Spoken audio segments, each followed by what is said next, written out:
just going to comment all this stuff out. Okay, so we're going to just start right here. So we're going to write a function called isSumEven. It's going to take two numbers, add them up, and then see if the sum is even. So I'm going to just store this to a variable.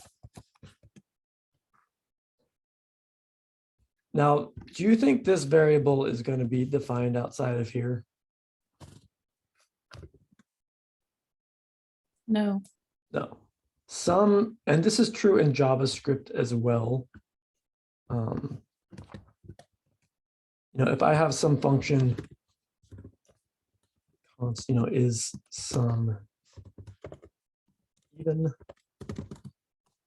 you know, num1, num2. So if I do this in JavaScript or Ruby, this sum is only, this variable inside of here is only going to be defined in the function. That will like, this, in both cases, the variable would be, this would be an error. So I'm not going to show that. Okay, so what I'm going to do, but I can create a variable that is just scoped to this function.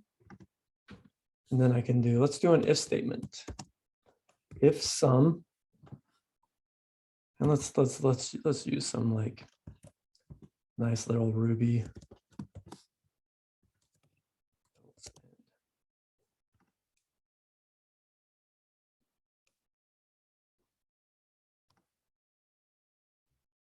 What's going on here? Let's just assume I'm expecting these to be numbers. So when I call this function, you know, you better give me two numbers. So what data type am I expecting sum to be? Number. Yeah, and in Ruby, I could, you know, it's a number. So I would say it could either be, well, actually, I don't know, can a float? I would even say more specifically, since I'm seeing if it's even, I'm actually, can a float be odder?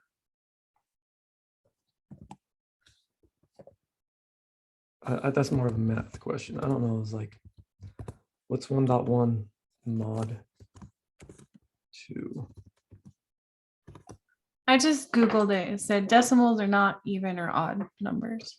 Yeah, that makes sense. So I would, in Ruby, you know, I'm really expecting this to be, these two numbers to be integers. Cool. So what would I expect sum to be?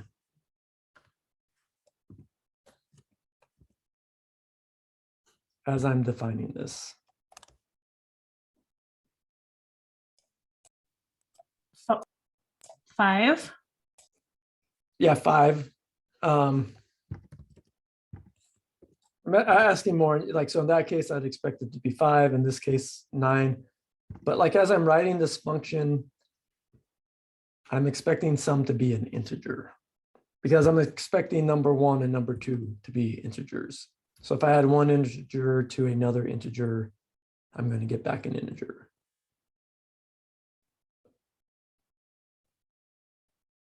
So I'm doing the sum.even. So what am I expecting there to be on the integer class?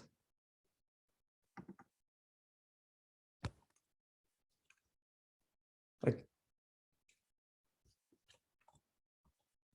it's kind of like some new Ruby.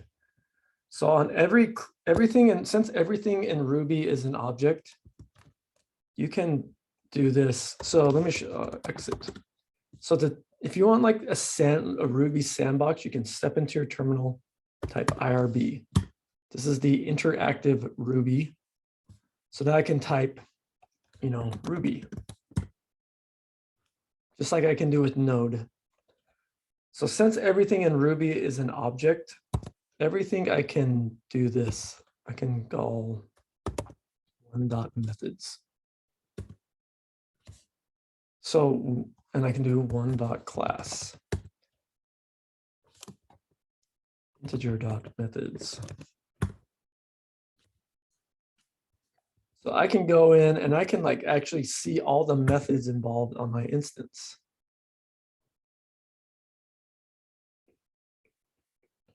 Like there's a lot of things I can do with a number. This is kind of, Ruby stuff. I'm trying to find it should be in there even, should be in there someone, but I can do one dot even question mark. So this is actually, once again, some syntactic sugar. So numbers have an even method on them. So is one dot even that is false, is two dot even question mark, that's true. So I don't have to do that modulus.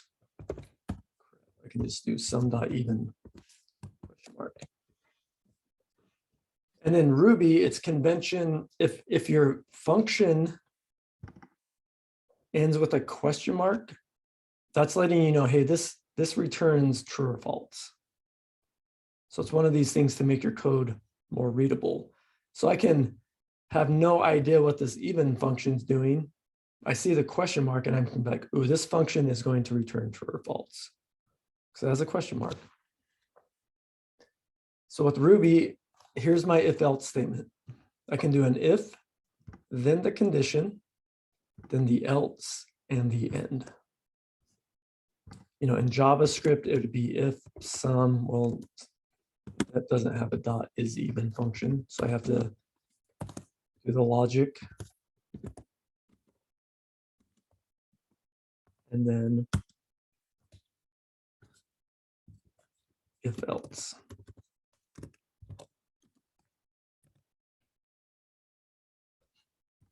And then I can call the function.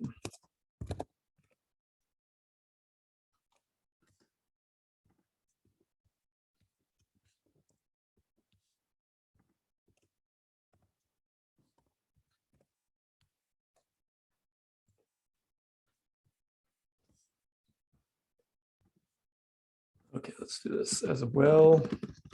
Return even.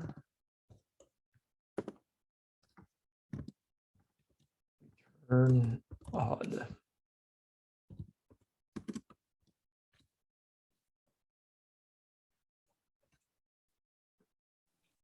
Just out of curiosity, do you need the parentheses in the if statement in Ruby? The parentheses, Yeah. you do not. Oh, cool. JavaScript, yes. Pretty sure you don't even need them in the function definition.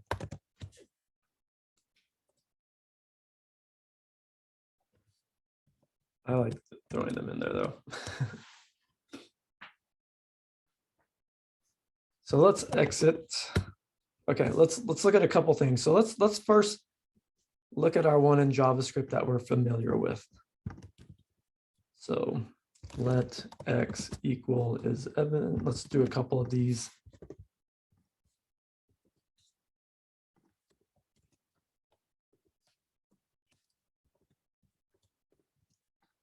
What would you expect x to log? Like line 47. Isn't it just going to log the 2 plus 3 with this? Nope. The odd. False. It would be odd. The string odd. X is going to be the string odd, right? Because I add them up, I check to see if that's divisible by 2. If it is, I return odd or even. So what is y going? Let's do an even one. What is this? What is y going to be? Even. Even. That'll be the string even. And let's just test it just to make sure we're not doing anything wrong. Odd and even. Cool. So let's do the same thing here. X Y. And that, like, because if I forget the return, let's go back to JavaScript. If I don't have the return, what would you expect X and Y to be?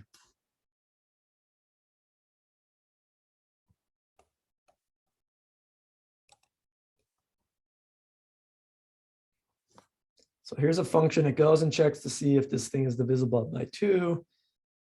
If here it does this even, if here it does odd. But what would now X and Y be if I don't have the return? Is it still odd and even, or is it something else? It'd probably be something else. Probably something else. Any ideas what that something else is going to be? If it doesn't have the return, does it just do undefined? Yeah, those are both going to be undefined because this function doesn't return anything. So in JavaScript, by default, if your function doesn't return anything and you try to like use that value, you know, you store that to a variable or you like log it, it's just going to be undefined. So we need to, if we want our function to return something, we have to say even or odd. So to the Ruby example, let's go run the Ruby example, Ruby demo.rb.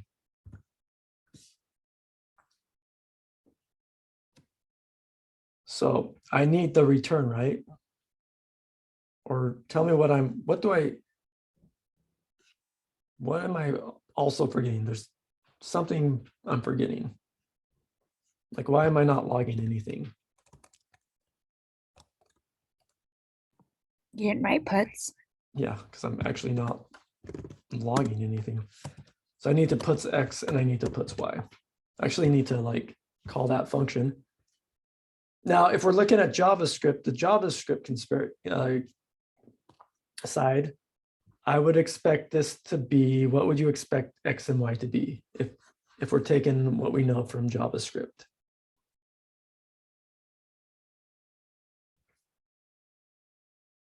That they're both going to be odd. Well, I'm not returning, right? Oh, right. So what are X and Y going to be? And yeah, let me make this like 3 so we have one that will. Gonna be false, true.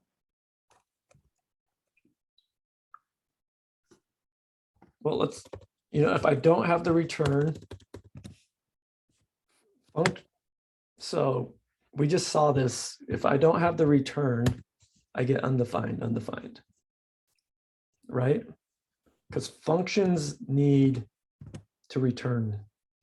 If I'm going to like store that value, the return value into a variable, like they need to return it.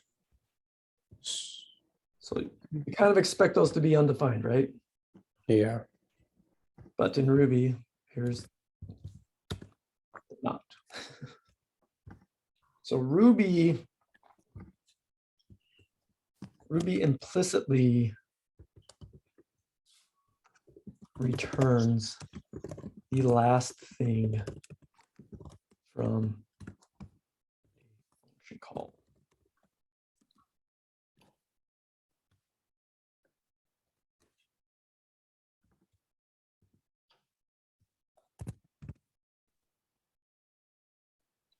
What does that mean? Let's say done. What is X and Y going to be?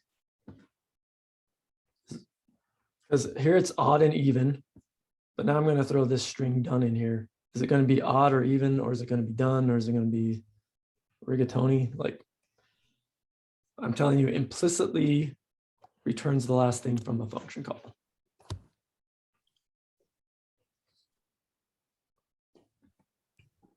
Done. Done. Both of them are going to be done.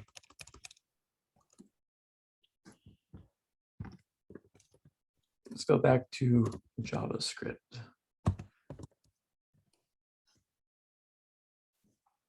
So now I'll return done here. What is it going to be in JavaScript if I rerun this and I have this return done in here? Are those going to, so right now it's odd even, is it going to switch to done? I don't think so because it's grayed out. It's not used. Yeah, it's kind of, there's like a hint. Yeah, that doesn't change. So the reason why is not because what's the reason why this doesn't return? And not because, I mean, yes, the color, like how does VS Code know that this is unreachable code? Is it because you don't have like a function that it's needing to return? No, that, Because it can't return it. Right, because it's either gonna return even or odd. yeah.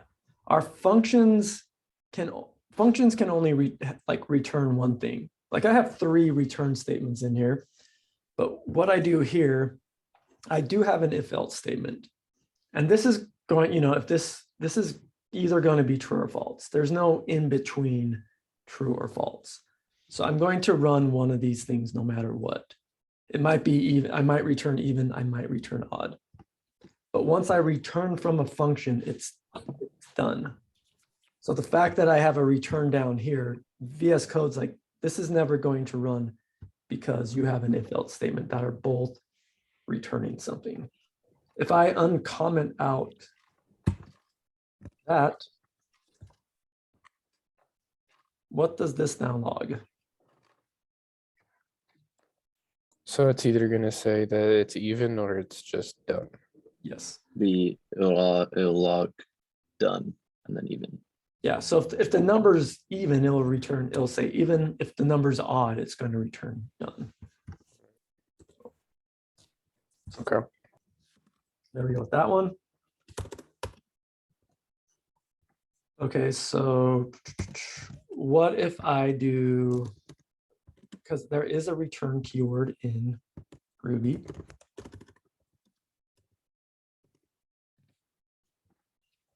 So going back to this, implicitly returns the last thing from a function call.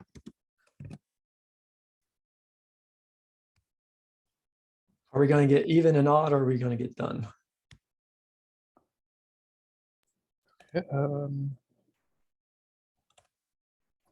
I mean, you said that implicitly returns the last thing, so it should just be done, right?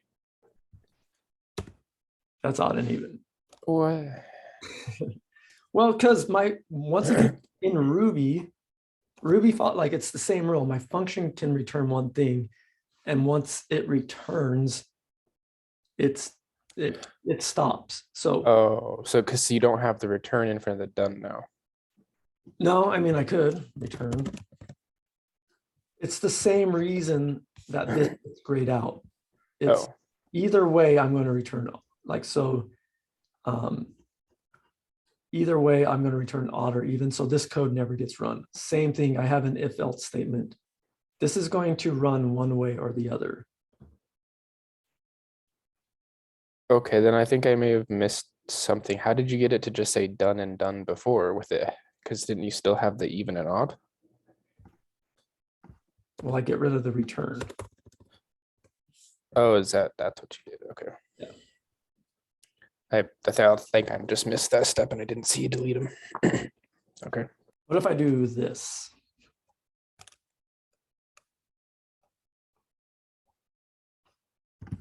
Let's go back to done.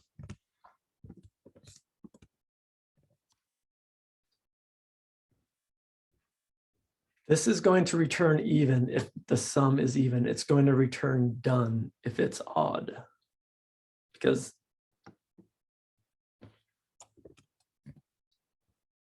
we could also do a puts here.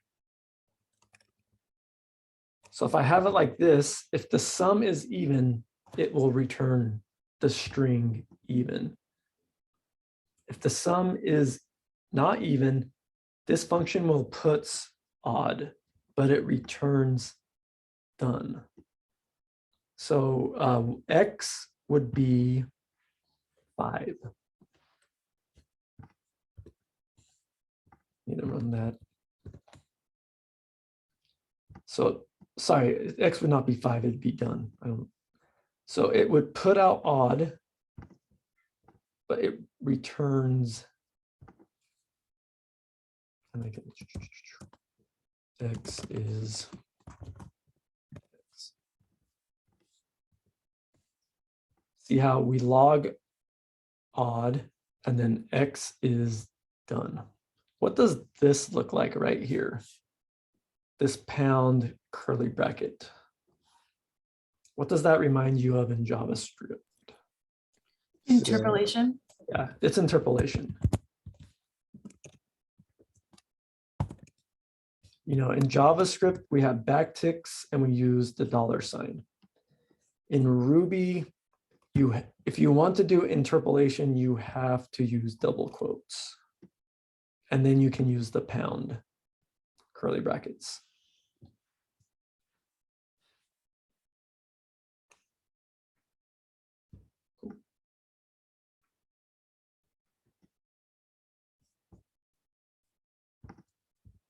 Let me just for Ruby, so JavaScript does not implicitly return something. But remember, we do have that one like exception. If it's an arrow function.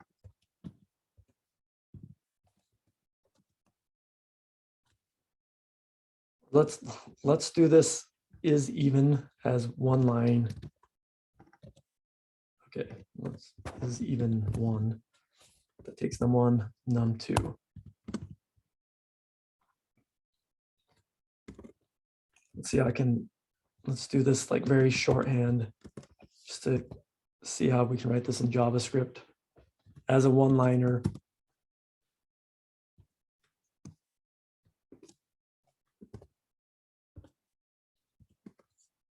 Might need to like.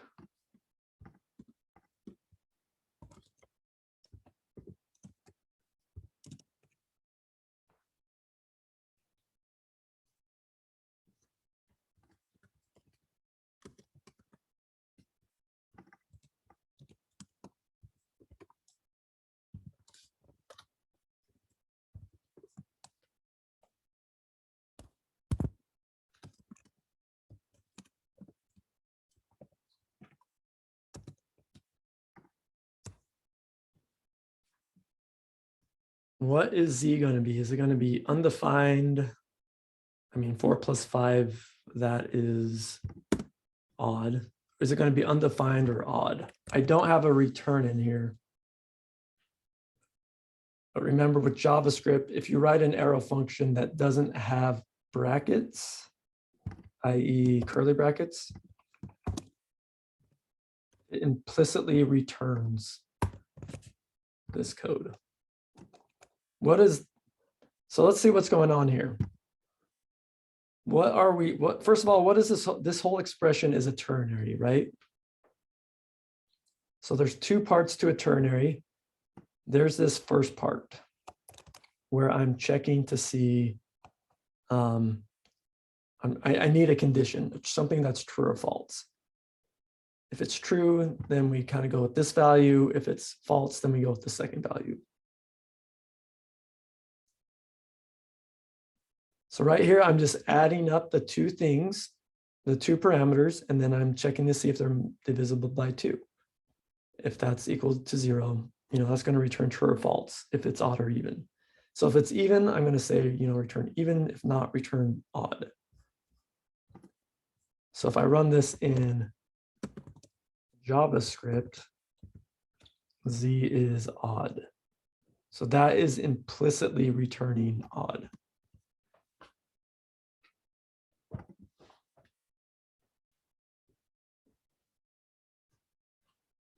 So this function is doing the exact same thing as this one.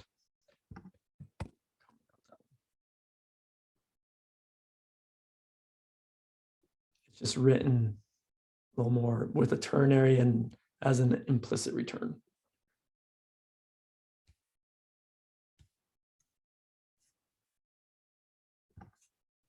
Cool.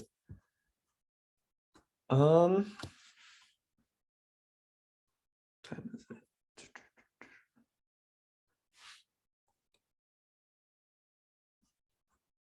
Let's go into arrays and hashes. So in Ruby, I have arrays. I keep on saying let, so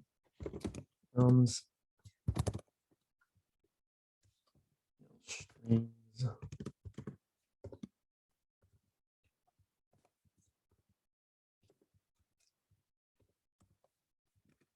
So I can have arrays of numbers, of strings. Ruby, you can have arrays of anything. They can be any data type. They can be mixed. Nothing new here. Arrays are going to be pretty similar.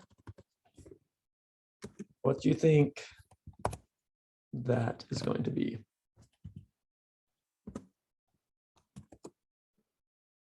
Three. This is going to be C, C. because this is my strings array. But yeah, if that was my nums array, that would be 3.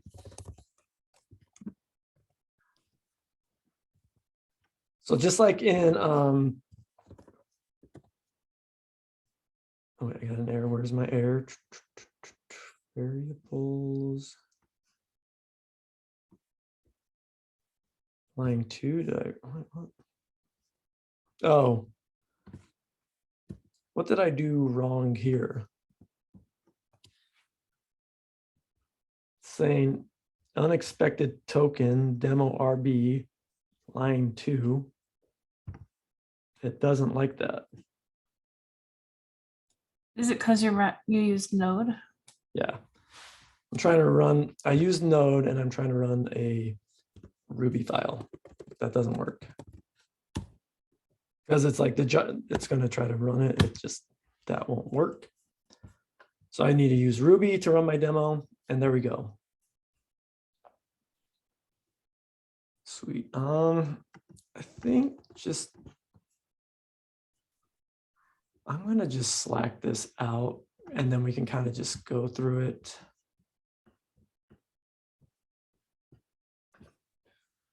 Let me see here. Just gonna kind of have a list of this stuff. Give me 1 second.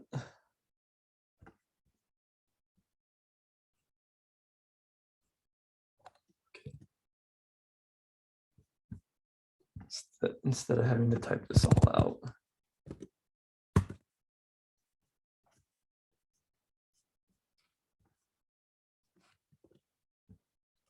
So down here, let's just paste.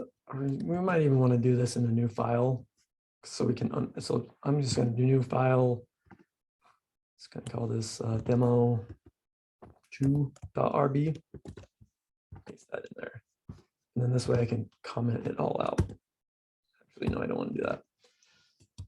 Okay. So let's come in here, and I'm going to comment out this part. Now let's just kind of look at this. So we have a fruits array. We can put fruits. So Ruby has things like .first and .last on arrays that JavaScript does not. So I need to run demo.rb2. Apple. So that's working.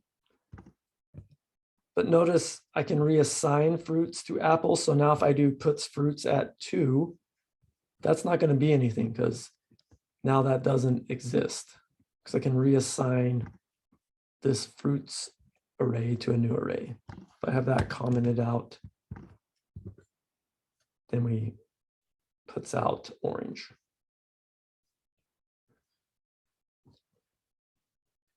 Ruby does something. You can actually go backwards. You can index backwards. So you can do fruits at -1. What is that going to do? That goes back 1. So it starts at like the end and gives me orange. We have a each method. What does that looks like a for each, right? So let's look at this syntax. let's kind of spend some time with this one and compare it with JavaScript. So with JavaScript, I could like copy this array, say let, make some more real estate here. I could say let fruits equals, apple, pear, plum, whatever. And then I can do a fruits dot for each. Give it a function that goes through each fruit.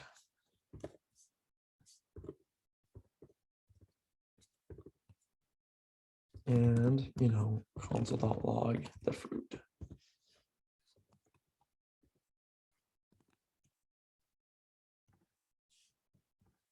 Run this node demo.js. We can go through each thing in the array and perform the function.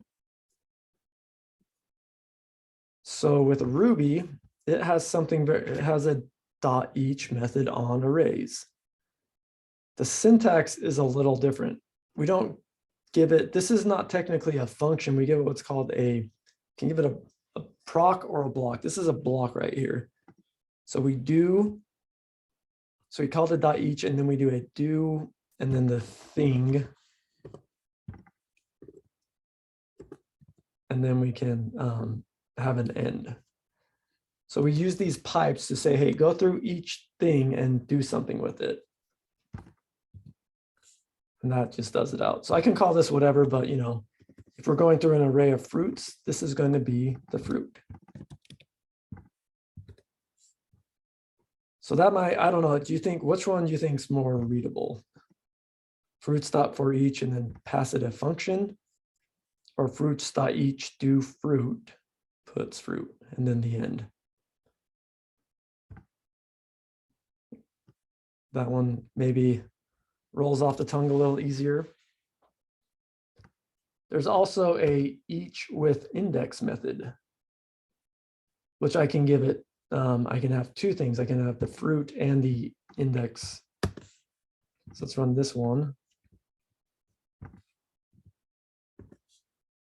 So I can grab the index.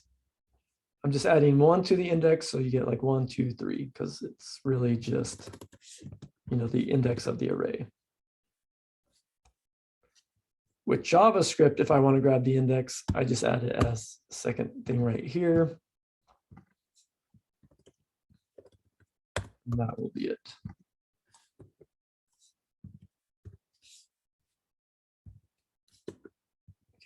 Typing the wrong thing. So they both JavaScript and Ruby have an each method. And we can also grab the index. With Ruby, it's a different method. With JavaScript, we just throw in the second parameter in the function and it gives us access to it. But the same idea. These are, in my mind, these are doing pretty much the same thing.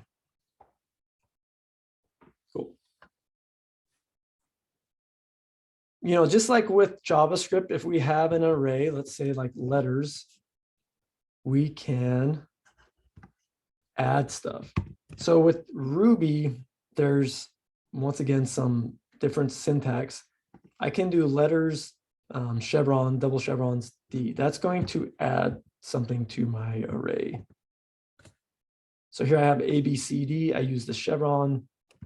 I can go ahead and throw that on. It's like the same as a push. You could do a dot push as well. You're going to find with Ruby, there's multiple ways to do the same thing.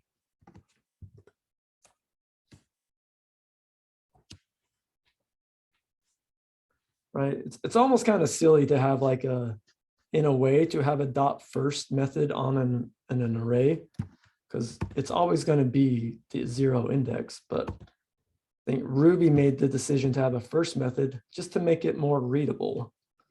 So it's not fruits square bracket 0, it's fruits dot first. They add a lot of these things to make it more readable.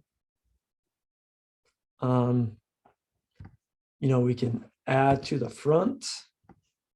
We can add by index. So, hey, insert index 2, add lol. Let's go ahead and run this. We can remove from the front of the array. We can remove from the end with pop. We can delete at a given index. So delete the index at 1. That should probably remove lol. There's some other methods. What do you think shuffle does? Randomly arranges the array. Yeah, shuffles it, just mixes it up. What do you think sample does? Does it pick a random one? Yeah, it picks a random thing from your array. Clear, what do you think clear does? Deletes the whole array. Yeah. We have count, that just gives you your number. There's also like a, I swear Ruby has like I said, lots of things. There's a count. There's a size. There's a length. It's kind of like, okay, there's 3 methods for you to get the size of the array. Yeah, and we can do sample, gives you just a random thing. That's nice. Shuffle, shuffle the array. Let me show you one other thing in Ruby that you'll see. I'm going to store this to a variable called x. So I'm going to shuffle x, right? That's a little different, but maybe let's make this a little more clear. So x is going to be in order, like 1, 2, 3, 4, 5, 6, 7. So I shuffle x.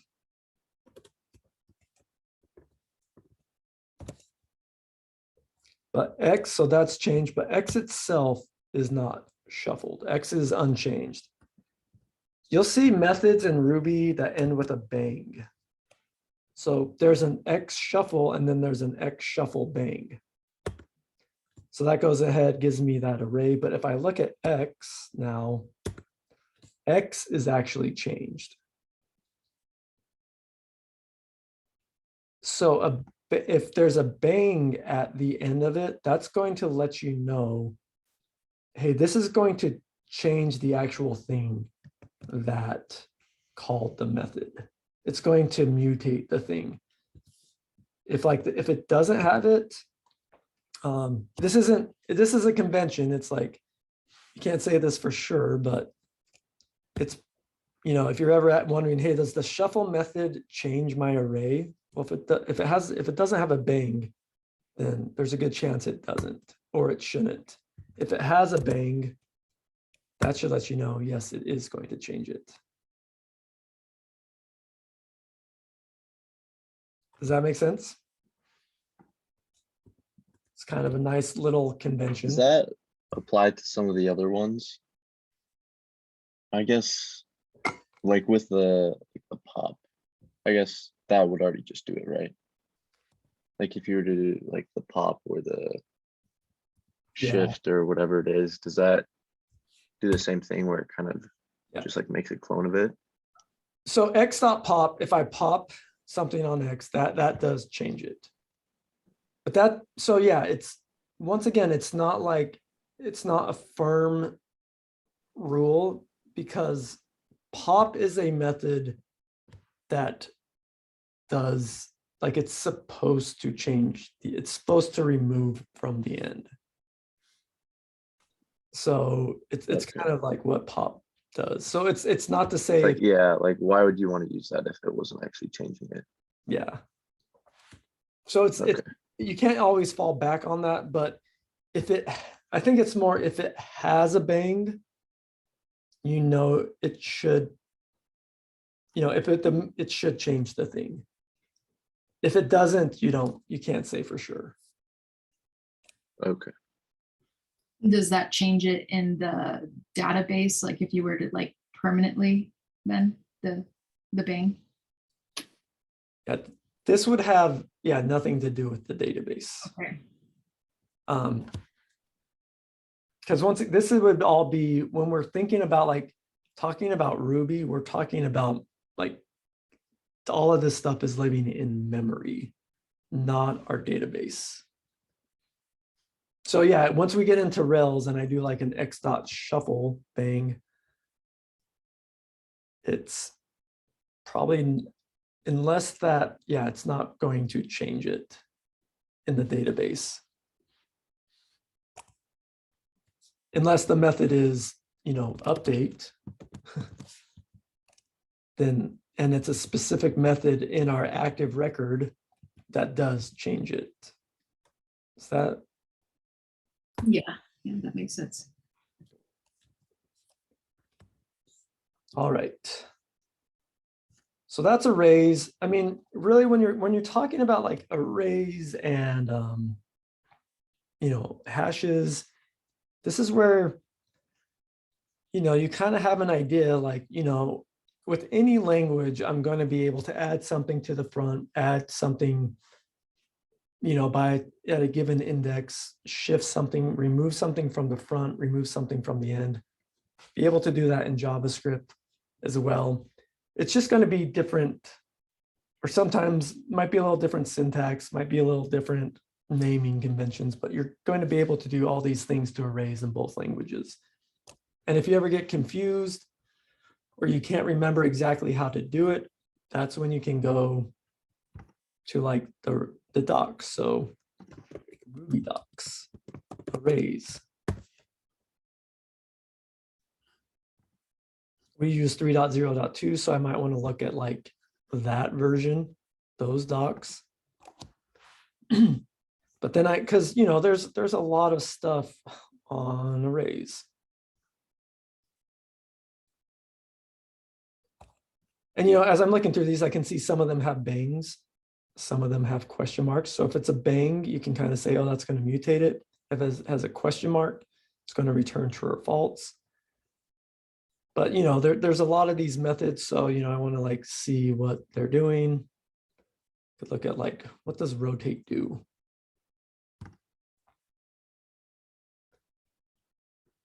Like rotate goes through my array, and you can kind of think of it as like a wheel where it kind of like pushes everything forward one. And then the last thing would become the first thing. Or I could pass it like a number to tell me how much I want to rotate it. So there's a lot of, like I said, Ruby has a lot of like functions that other languages don't have. So get familiar with the docs, because this is just the docs page on arrays in Ruby. The next thing we're going to look at is like hashes. So here's what you can do with hashes. But let's don't be ashamed if you have to go like read through these docs and figure out like, if there's a specific thing you want to do with an array or a hash, go look through these methods. But let's look at some common things that we would do with a hash. So a hash is really, we can think of it as like the key value pair store. And you're going to see this old syntax of creating a hash. You might see this in logs where you have the key and then an arrow and then the last thing and then the value. So, and I'm actually just going to do this in IRB. Because in Ruby, the key can be any kind of value, which is kind of interesting. So I could have like, 1. Like the key 1 maps to the value like 1. And the number 2 evaluates to the string. Like, I don't know how you spell dos in Spanish. DOS. Just DOS, okay, yeah. So now if I do H and then to access it, I'm going to do it like a I mean, it's not, that kind of looks like it's an array, but I'm saying, hey, give me the key give me the value of the key 1. Well, that's uno. Give me the value of the key 2. I could also go the other way where, the key could be a string. And, then the value could be the number. So if I want to grab, the value of the key capital uno, I'll just do it as a string. That's 1. Spelled those lowercase. So that's kind of like my key can be any type. Now, what's the most common type of data, or like the kind of key, like the most common type of data, the key is what's called a symbol. And you can think of a symbol that's like, it's a data type that's like a string, but like it's a constant, but we call it a symbol. So let's say we have person, and this is going to be a hash. And how you do a symbol, and let me just show you this. If I do like a colon and then, whatever, dot class, that's a symbol. So if you put a colon in front of something and you just type out whatever, that's going to be a symbol. So if I want to do like a person, that we do a lot as a hash, I could do, I want the name to be a symbol and then hash rocket, comma, age, hash rocket, about 10 years old. Okay. So then to access that, I do person, square brackets, and I grab the symbol. So age or name.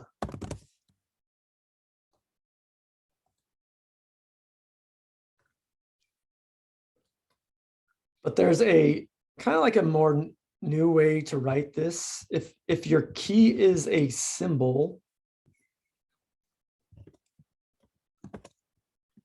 there's a cleaner way to write this. This is going to be more familiar to us, like JavaScript. As we do a JavaScript object, we kind of just write it as we would like in JavaScript.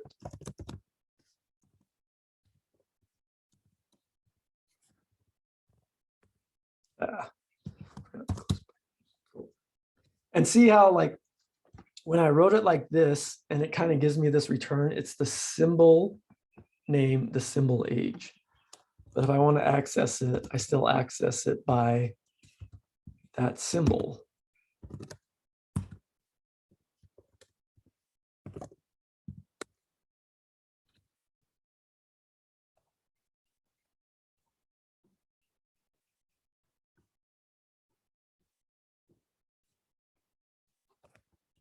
So, it's very similar to JavaScript. If I have a person object,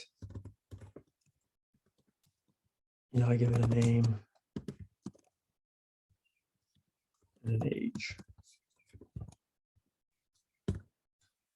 But with JavaScript, I don't do like curly brackets. I do the dot notation. I actually can do curly brackets in JavaScript and treat the key as a string. So I can do curly brackets with JavaScript. But with JavaScript, we can't have different types of data for the key.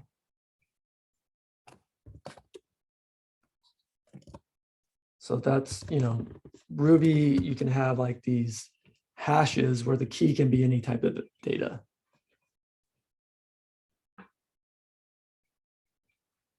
So let's look at some of these examples. So I have, 3 people, they have first underscore name, last underscore name.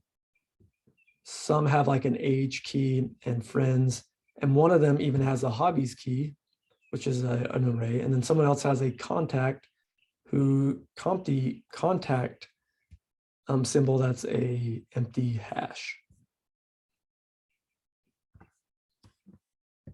So, we can go ahead and run this.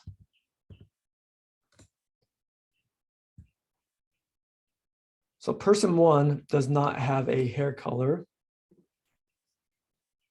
So this comes back as nil. So in JavaScript, we have a null value. In Ruby, it's nil. So if we can't find the thing, we're going to get nil. We could go into our person one who does not have a hair color, and we could just assign them one. Now they do have a hair color right there. And see how like we're logging this person, it's giving us the key and it's doing the colon key name. That's the symbol.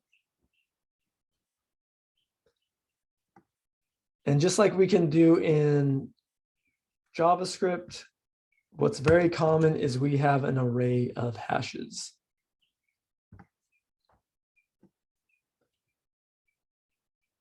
So let me ask you these questions. What is this going to log?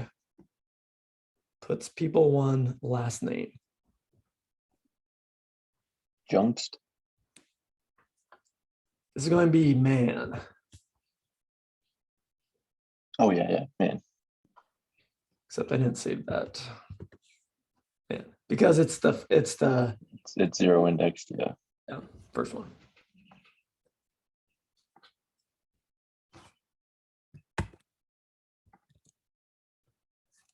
So we can do a person dot each do person.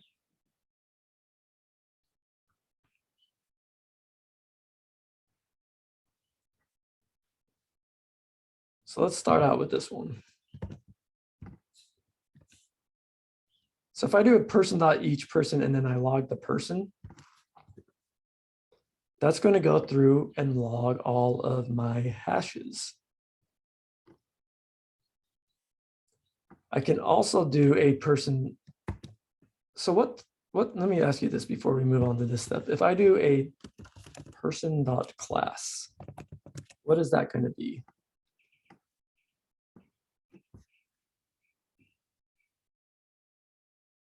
There's my people.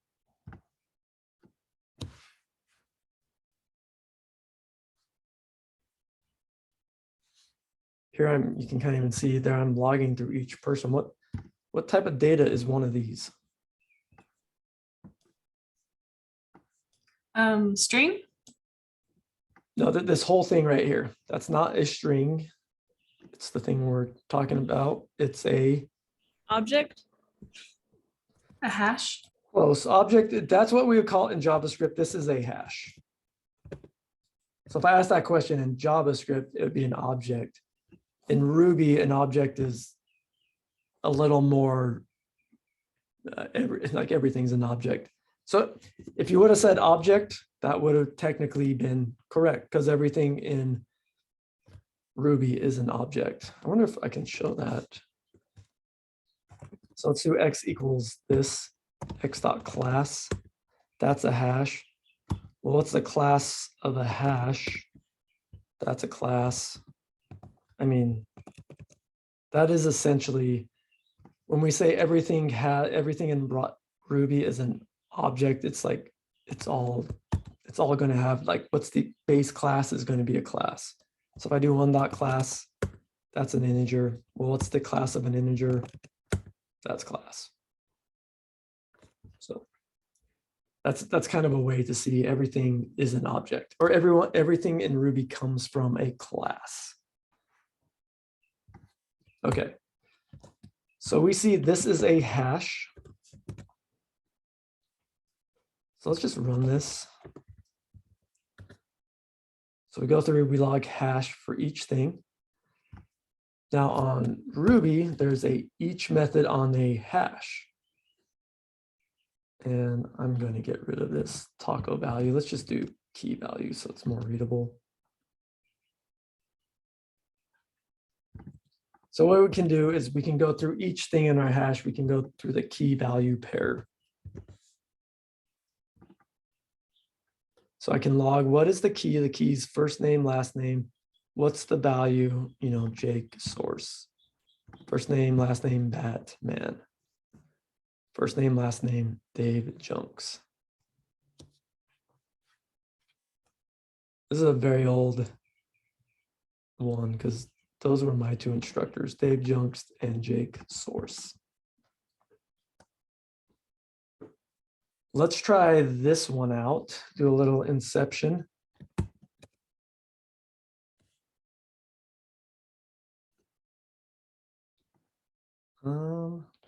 Let's change that.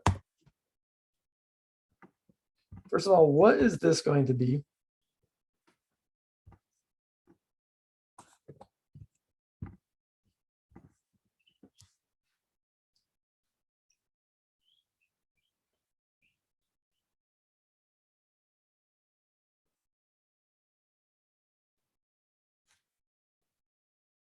Anyone? This is like a math problem. Like it's like 1 + 2 + 3 + 4. What's the final, like, evaluate this? Anyone know? I'm trying to figure it out. Language. Ruby. So is it just gonna do 9,000? Yeah, that's what I'm thinking. Okay. 9,000. So we can like nest, inside of this. What if yeah. So it's just, hey, languages.language. Well, that's this thing right there. Languages, language Ruby. Well, that's that hash. Well, language Ruby.awesomeness. And that's there. Boom. 9,000.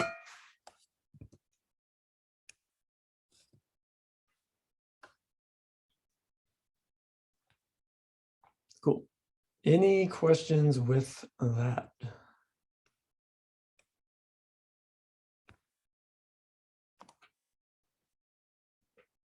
Let's do this. Let's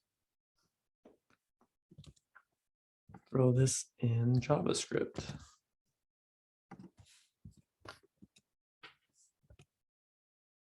How do I get 9,000 from here?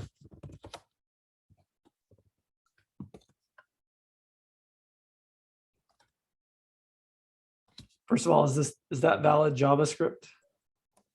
No. Let's see. Let's just console.log languages. Node demo.js. Yeah. No, it is. Okay. So to get 9,000.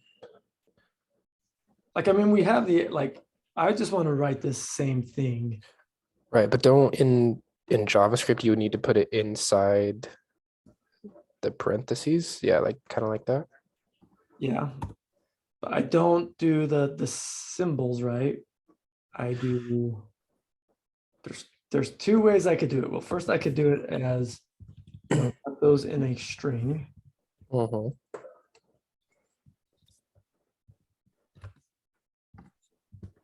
There you go. There's my 9,000. But what's the more common way we've been doing it? If we want to like drill into an object in JavaScript, we use the dot notation. So it's dot language, dot Ruby, dot awesomeness. That's right. Okay. Both of them All work. right. Oh, okay. I was gonna ask why I was doing it twice, and then I realized you had the two. Okay.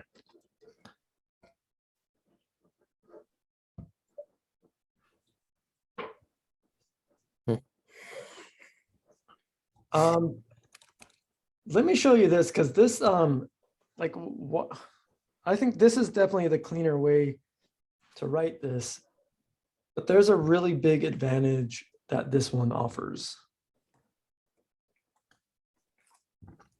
So I'm trying to I could do it with a form, but let's just see the advantage. This one is very advantage because the advantage of this one, this one, the advantage is I think it's cleaner. This one looks cleaner in my mind. It's just, we don't have all these dot brackets and strings. That's just cleaner. But there's an advantage of this one, and it's I can use variables inside of here.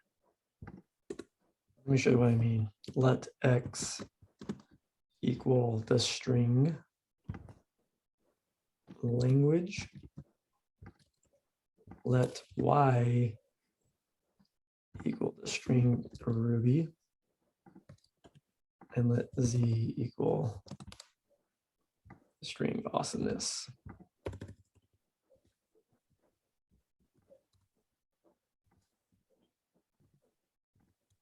So I could now do, I can't do languages.x.y.z because my doesn't work. Because I don't have an X, Y, Z key in there. Like I don't have an X key. So well, actually let's what's going to happen if I try to log this?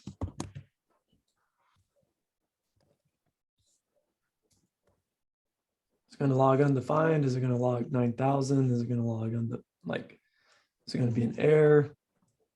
Undefined. Undefined, let's run it. I think undefined is a good guess. So let's try it out. Node demo.js.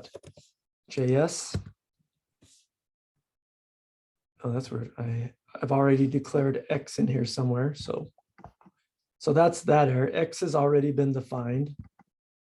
Declared it right there. So let's call this. I don't know, let's do Q. Sweet.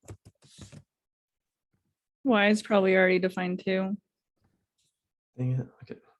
X. Let's do A, Maybe. B, C. Sweet. Doesn't matter. A, B, C.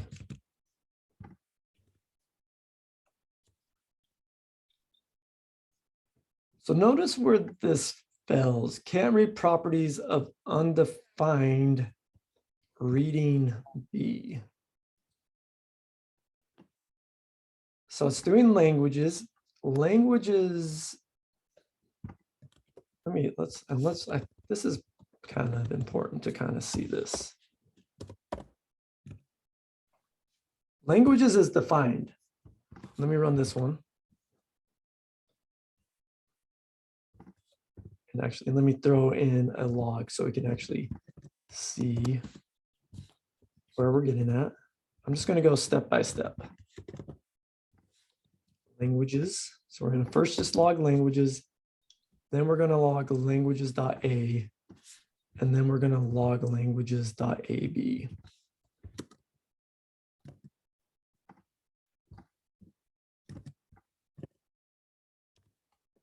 And I'm not even going to do the second one because it's going to break. Okay. So we log languages and we actually get to the second one right here. So this works. That logs languages.a. There's our undefined. But now on the next one is where it breaks. So we get through here, this works, but it's when we get to this one where we break.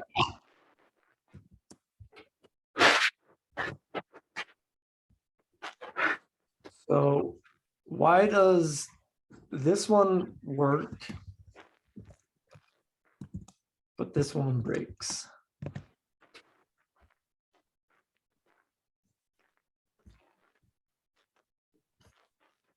Any questions or thoughts on that? Would it be because the dot is referring to the thing that comes before it? So there's not like A doesn't have anything for B. Because B would it have to be nested within A? Yeah, it's kind of like, well, I have languages, so I can try to grab A. So that works, but languages.a is undefined, right? So this is undefined. So when I try to do languages.a, now I'm really saying undefined.b. Oh, okay, yeah. Because languages A is undefined. And then if I try to do undefined.b, that's what this error is saying. cannot read properties B of undefined.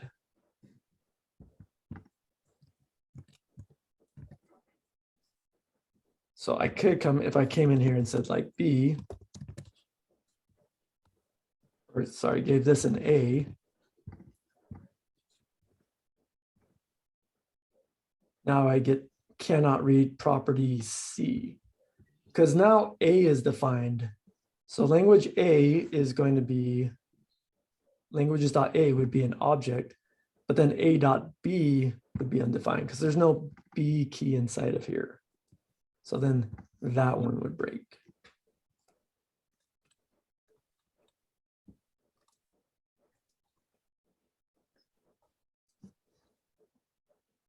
So you might see code that looks like this. And you see this in React all the time, like languages and languages.a and languages.b. And then like, so you're doing all these checks. You're saying, hey, you could do this in an if statement. Oh, sorry, let's do this. Languages.a.b.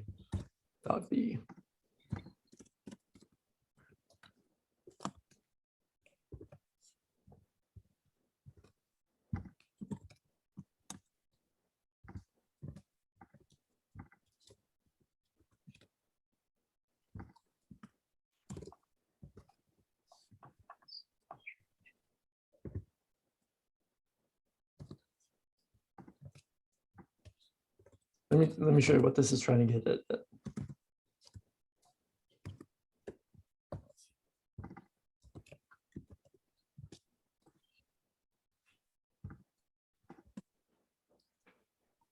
So I checked to see if we have check to see if we have languages defined. Then do we have languages.a? Then do we have languages.a.b.a.b? Then do we have languages a.b.c? So let's go to my languages. Let's run this. I'm getting these errors now.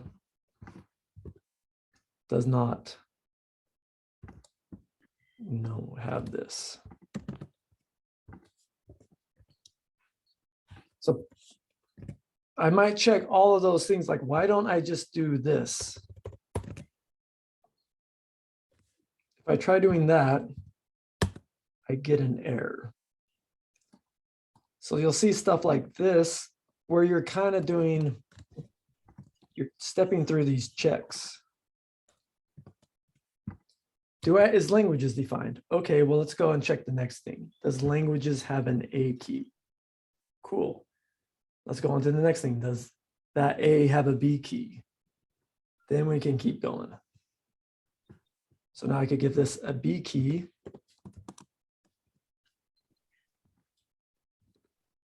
Still does not have A, B, C. Well, now let's give it a C key.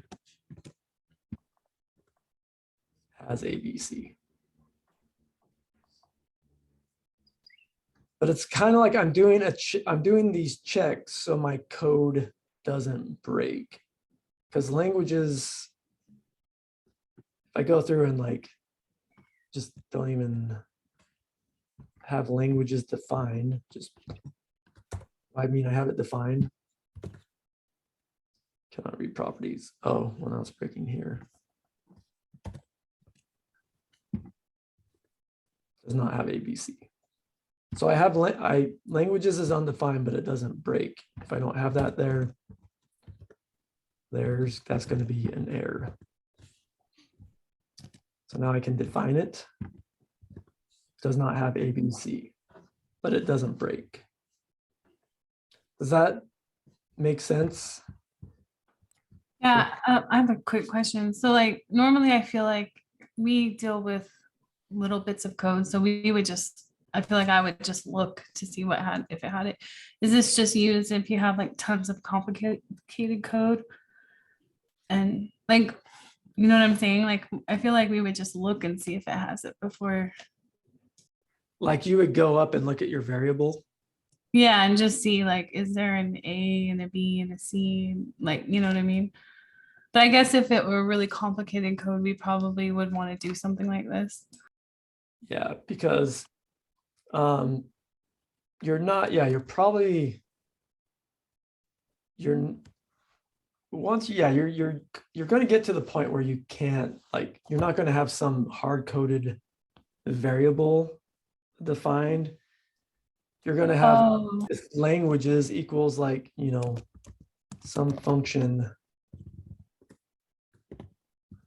oh, got it. So like won't even say, Yeah, so you won't even know, like, you'll just say you have this like function that, you know, gets languages. So it's like you can't go look at it. And you will never know what it's going to look like unless you pause your, like, put in a debugger right here. So that's why you like, well, let's make sure we have like that's defined. And then we have A, and then we have B, and then we have C. So my code doesn't break. got it. Yeah.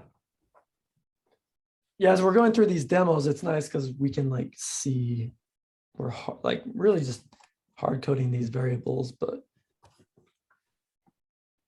and yeah, this makes code. This once again, like stuff like this is why it's so important.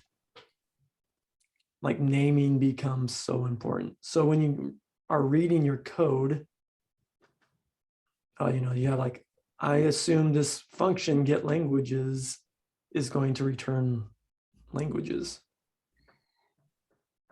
And like, you know, I'd expect languages to be very nested data right here. Like I expect there to be an A object, which has a B object, which has a C object. But I want to maybe check beforehand. So, cool. Let's see here. I think, you know, this is good little Ruby review. I think we can, or Ruby intro to Ruby, and just kind of reviewing JavaScript. And we can like end it right now, unless there's any questions. I think I'm just gonna go back through and rewatch this video and make sure I have good notes and then try all this stuff on my own.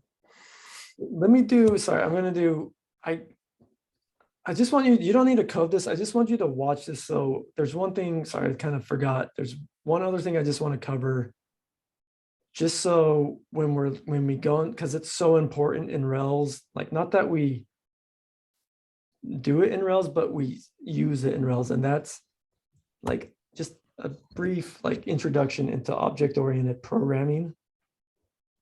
So I just kind of want to show the syntax of the, you know, what are objects. This is like this can be a very more in-depth topic, but let's just say I just kind of want to show this example.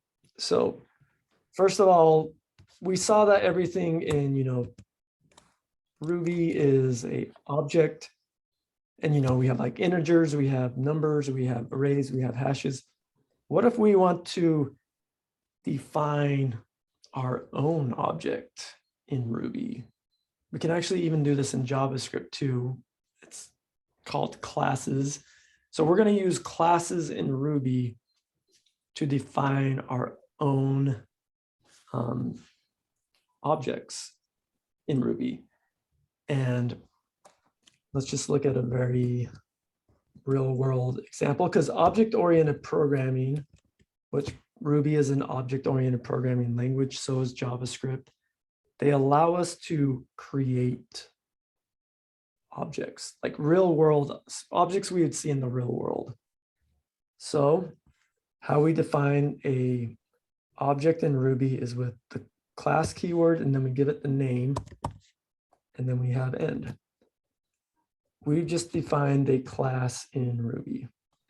So now I can say like, you know, I can declare a variable and I can say James equals person dot new.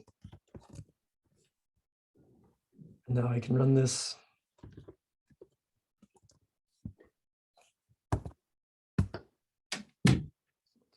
RB.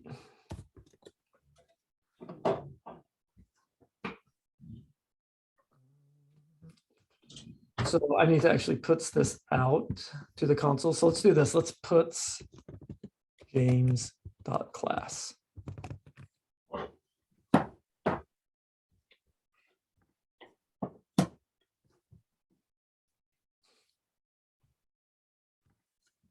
And I now have a person class. Cool. Well, that's not really, let's do let's actually have this be a little more useful. So let's do with Ruby, we can do what's called a initialize method. And I actually have to spell this right. So I'm going to throw in a def initialize, and I'm just going to put a message right here, initialize called.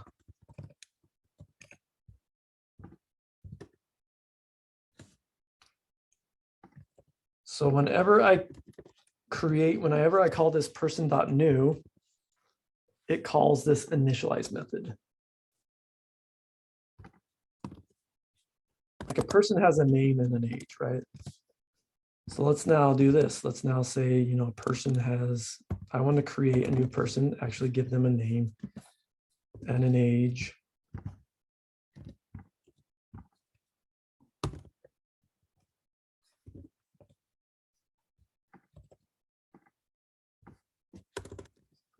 Name and age. So I can create these objects where they have, you know, I can now, it's kind of like a function call, right? But it's more, it's a lot more than a function. I'm going to create a new person, and now I can give them name and an age. But I actually need to store these as instance variables. So I'm going to create an instance variable. I'm going to call it @name.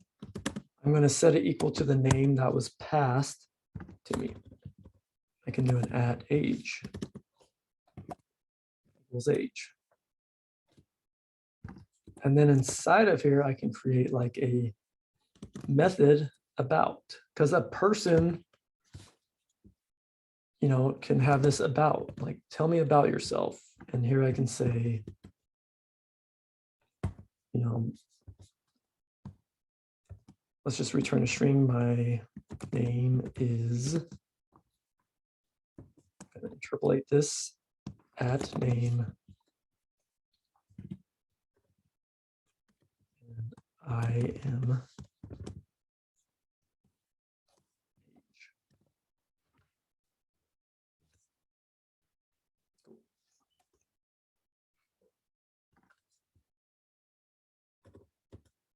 so now I can like puts out James.about.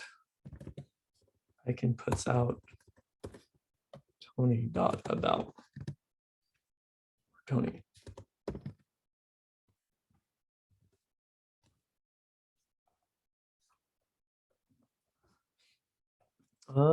Undefined local variable name. Oh, this is kind of going into my scope thing. So I have a name. It's not really, so I have this name that's defined to this initialize method. I want to use the instance variable because the instance variable is going to be visible throughout this file. And it's even saying, did you mean @name? So I'll use that instance variable. My name is James and I'm 23. My name is Tony and I'm 24. So now I can have this person class that has it has these, you can kind of think it's like almost like a hash, but now this class can have methods associated with it. Or I can tell me, hey, James, tell me about James, or tell me about Tony. And it's going to use their actual instance variables for those people.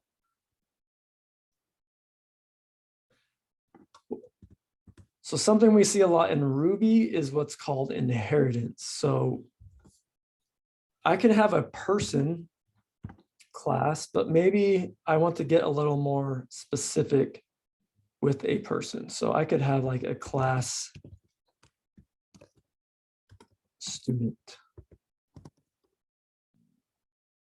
Now, isn't a student really just a person? I can say, hey, a student is a person. It's how I'm going to say this is I'm going to define this new student class, but it inherits from person.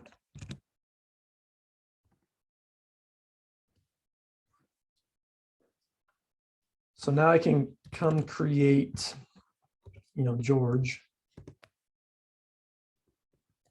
And George can now be a student.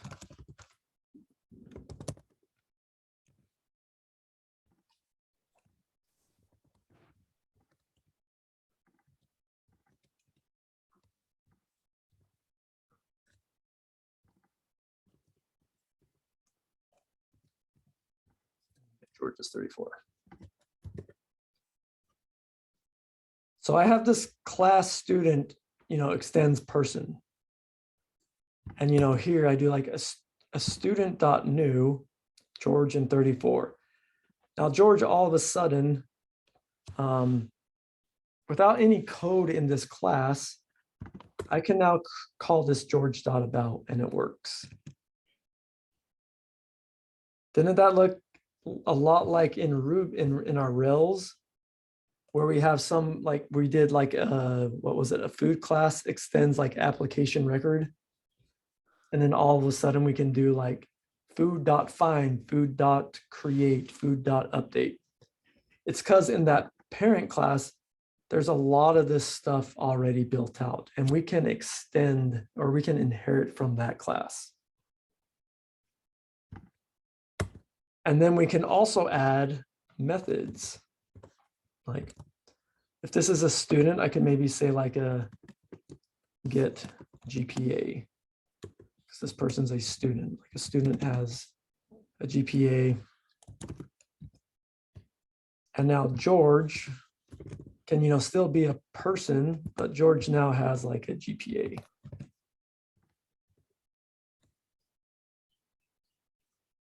Where am I going wrong here? Oh, it's get GPA.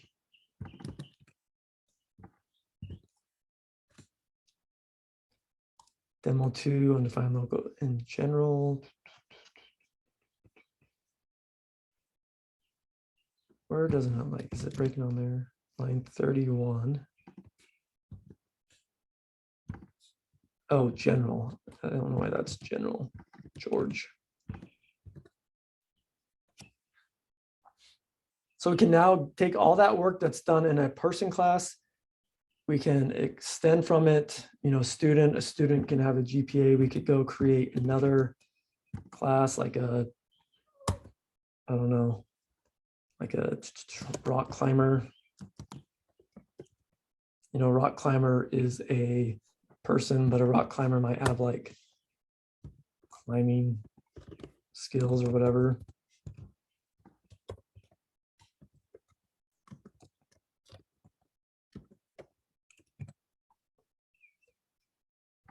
And now I can make, Sally be a rock climber.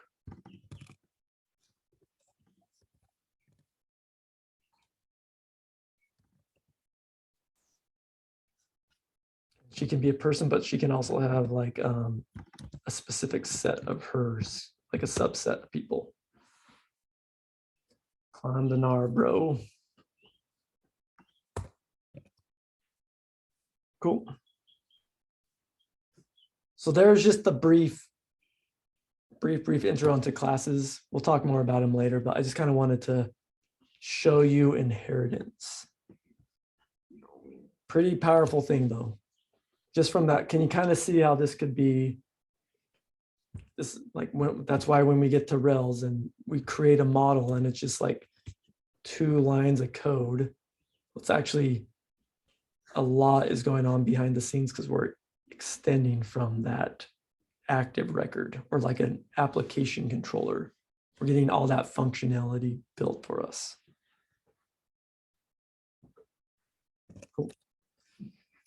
Sweet. That is it then. Okay. I'm not gonna have you do any like object-oriented programming homework today, but I just wanted to throw that in your